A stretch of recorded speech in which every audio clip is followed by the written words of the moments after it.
নাহমাদুহু ওয়া নুসাল্লি আলা রাসূলিহিল কারীম, আম্মা বা'দ। দূর ও কাছের সবাইকে জানাই আন্তরিক মুবারকবাদ ও সালাম। আসসালামু আলাইকুম ওয়া রাহমাতুল্লাহি তাআলা ওয়া বারাকাতুহু। আজকে আপনাদের মাঝে উপস্থিত হয়েছি একটি বিষয় নিয়ে। বিষয়টি হলো গাইবানা জানাজা।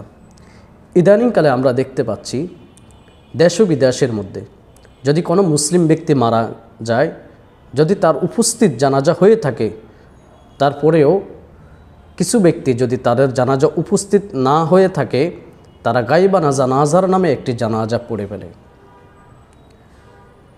এই বিষয়ে আমরা রাসূলুল্লাহ সাল্লাল্লাহু আলাইহি ওয়াসাল্লামের একটি হাদিস থেকে জানব আসলে গাইবানা জানাজা কতটুকু সঠিক। যেমন ওয়ান আবি হুরায়রা রাদিয়াল্লাহু তাআলা আনহু, হযরত আবি হুরায়রা রাদিয়াল্লাহু তাআলা আনহু থেকে বর্ণিত, আন্না নবী সাল্লাল্লাহু আলাইহি ওয়াসাল্লাম, নবী করিম সাল্লাল্লাহু আলাইহি ওয়াসাল্লাম নাআলিন নাসিন নাজাশিয়া, সকল লোকদের কাছে বাদশাহ নাজাশির মৃত্যুর সংবাদ ঘোষণা করেছেন। আল ইয়াউম আল্লাযী মাতা ফীহি, যেদিন তিনি মারা গিয়েছেন সেদিনই, অর্থাৎ বাদশাহ নাজাশি যেদিন মারা গিয়েছে সেদিন রাসূলুল্লাহ সাল্লাল্লাহু আলাইহি ওয়াসাল্লাম সবার কাছে তার মৃত্যুর সংবাদটা ঘোষণা করেছেন। ওয়া খরাজা বিহিম ইলাল মুসাল্লা, এবং লোক সবাইকে অর্থাৎ সকল লোকদেরকে নিয়ে ঈদগাহে গেলেন জানাজার সালাতের জন্য। ফাসফা বিহিম, তাদেরকে কাতারবদ্ধ করলেন, সারিবদ্ধ করলেন জানাজার সালাতের জন্য।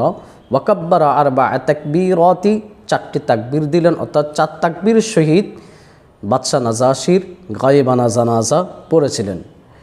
কারণ বাদশাহ নাজাশি সে আবিসিনিয়া মারা গিয়েছে, অর্থাৎ যেখানে মারা গিয়েছেন সে মুসলিম, এটা অমুসলিম দেশ, তার জানাজা হয়নি। এই জন্য রাসূলুল্লাহ সাল্লাল্লাহু আলাইহি ওয়াসাল্লাম তার গায়েবানা জানাজা পড়েছেন।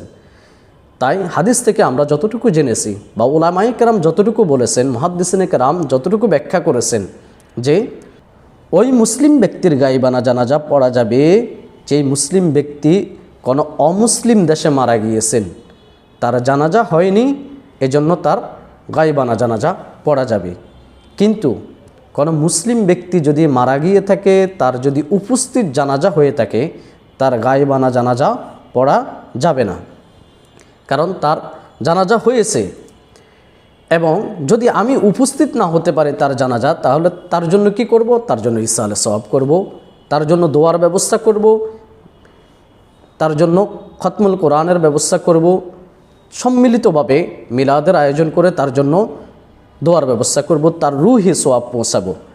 তাই আমরা গাইবানা জানাজার নামে যতটুকু জেনেছি, তাই গাইবানা জানাজার নামে যে বিভ্রান্তিগুলা আমাদের দেশে প্রচলিত হচ্ছে, এটা ঠিক না। কোনো মুসলমান ব্যক্তির জানাজা হয়ে গেছে উপস্থিত, তার গাইবানা জানাজা পড়া যাবে না, তার জন্য দোয়ার ব্যবস্থা করতে পারেন। আশা করি বুঝতে পেরেছেন। আসসালামু আলাইকুম ওয়া রাহমাতুল্লাহি ওয়া বারাকাতুহু।